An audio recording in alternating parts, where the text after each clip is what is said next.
Friends, நம்ம டோலக்பூர் வந்துட்டோம். சரி வாங்க நம்ம இந்த ஊரை சுத்தி பார்த்துட்டு சோட்டா பீம் எல்லாம் பார்த்துட்டு அப்படியே இந்திர ஒரு முறை பார்த்துட்டு போவோம். ஒரு வாட்டி டுண்டு நாட்டியோட ஒரு போட்டோ எடுத்தேன். டேய் தாயில இங்க வந்து உன் வேலையை காட்டுறியாடா? அமைதியாடுறா, நம்ம ஊர் மாதிரி கிடையாதாது. நான் என்ன பண்ணுவாங்க மாப்பிள்ள துவைச்சு விட்டு போயிருவேன். டேய் சும்மாடா பல்லு தாயிலி. சரி வால்டர் பாடுறா, எவ்வளவு சூப்பரா வச்சிருக்கா இந்த ஊரை. மச்சாடி அங்க பாரு, மச்சாடி அங்க பாரு, காளியா பாருடா ஓட்டால. அட ஆமா மச்சான், காளியா? மாப்பிள்ள என்ன அவன் சட்டியை போட்டானா சுத்திக்கிட்டு இருக்கான் வார்த்தால. அவனாச்சும் ஜட்டி போட்டு சுத்துறா, நீ அதுவும் போடாம தான்டா சுத்திட்டு இருக்க. மாப்பிள்ள தேவை இல்லாம ஆட்டிய விட்டுட்டு இருக்க. சரி வாடா கிளம்போண்டா, அவன் டோலு போல் கூட விளாண்டு இருக்கட்டும்டா. டோலு போல் கூட அப்படின்னா மாப்பிள்ள விளாடுவான். அது உனக்கு தேவையில்லாத விஷயம்டா தாயிலி.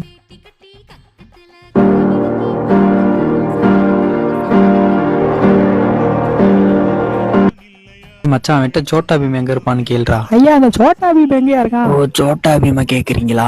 சோட்டா பீம் இந்த காட்டு அரச மரம்